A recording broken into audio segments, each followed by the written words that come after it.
Waking up and driving my scooter to a local coffee shop. Having a great breakfast with a tasty coffee. Afterwards, driving 5 minutes to the pool, eating there a sushi and drinking a refreshing cocktail by the pool. And in the evening, eating a simple dinner at the riverside with a fresh made fruit juice. And all of this for $15.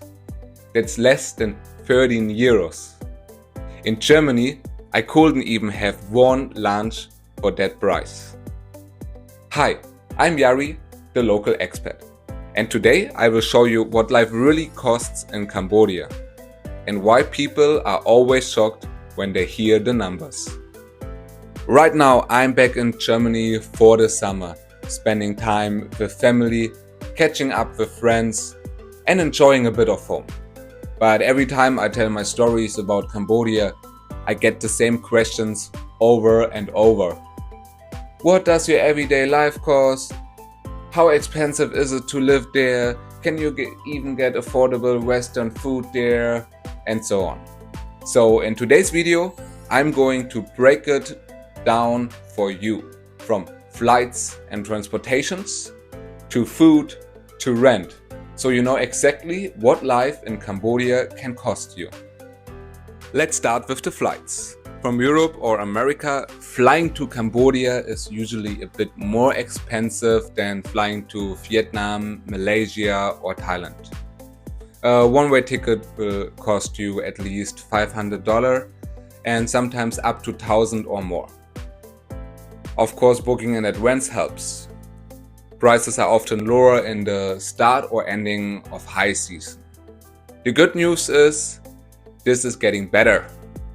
With the new airport in Phnom Penh opening, more major airlines like Etihad, Turkish Airlines or Emirates are adding direct connections, which should mean better prices and more options in the future. Once you are in Cambodia, getting around is simple and cheap. You can travel across the whole country by bus, day bus or night buses. For example, a comfortable 10-hour bus from Siem Reap to the coast of Sihanoukville. It's less than $20. It's a sleeping bus, so you can lay down in the bus quite comfortable. Inside the city, tuk-tuks or grab rides are very affordable. In the capital Phnom Penh, I usually paid around $2.50, let's say $3 with tip, for a 30 minutes ride to my friend's apartment. If you want more freedom, you can rent a scooter for about $100 per month. If you plan to stay longer, buying one makes sense. Used ones can cost from around $800 and new ones start from $1,000 to $3,000 depending on the model. You can also rent or buy a bicycle. You can find one for buying for as little as $50. Now about the rent. Here are two examples from my own experience. First, a 2-bedroom apartment with a big living room and a kitchen area, 2 bathrooms, balconies for each bedroom, a terrace, and even a pool downstairs. All for $420 per month. Plus around $50 to $80 for air conditioning or in general electricity and water. So it's not more than $500 a month together, like altogether $500 a month. Second, a 1-bedroom apartment just 3 to 5 minutes away from the city center by scooter, $180 to $200 per month. And with electricity, it's maybe $220 to $250. And finally, if you don't want an apartment, you can find a good 3 or 4-star hotel for around $30 per night. Or a 5-star hotel for under $100 in Phnom Penh or Siem Reap. They're really luxury. Hostel beds starts from around $3 per night. And finally, the food. This is where Cambodia is amazing. Local dishes at the riversides can start from just $1 to $5. Fresh juices and shakes are between $1 and $3. Beer? Around 75 cents in the store or $1 at the bar. And some places even have a draft beer for 50 cents. Western food is a little more expensive, but still cheap compared to Europe or America. A good burger or pizza will cost between $8 and $15. And honestly, eating out is often easier and cheaper than cooking at home, especially for Western dishes, where ingredients can be more expensive and harder to find.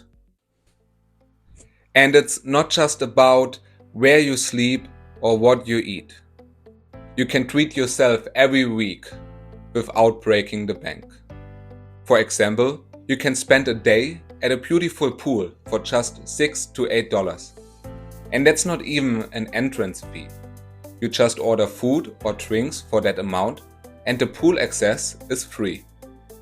You can relax in a sauna or steam room for around $5, and that includes unlimited tea and sometimes even a hot or cold jacuzzi.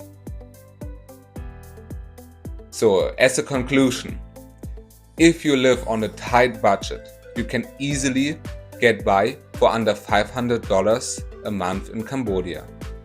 If you want more comfortable lifestyle, eating out every day, using pools, saunas, and treating yourself regularly, you are looking at something closer to $800 to $1,200 per month.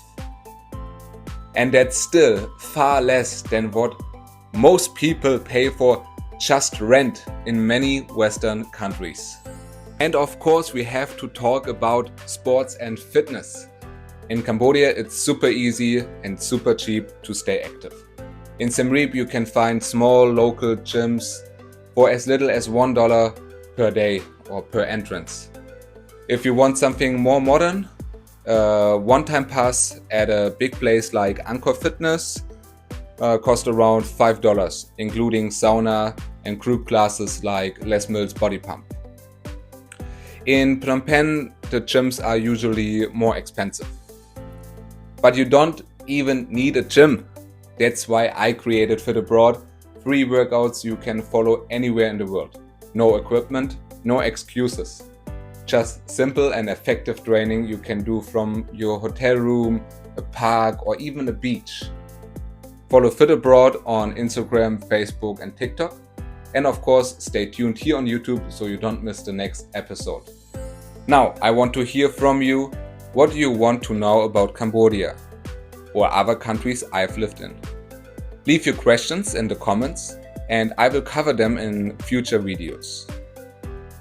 In the next videos, I will talk about safety in Cambodia, how clean the cities really are, and what my daily life there looks like. So if you haven't yet, hit subscribe and join me on this journey so we can live, move, grow physically, mentally, and culturally together.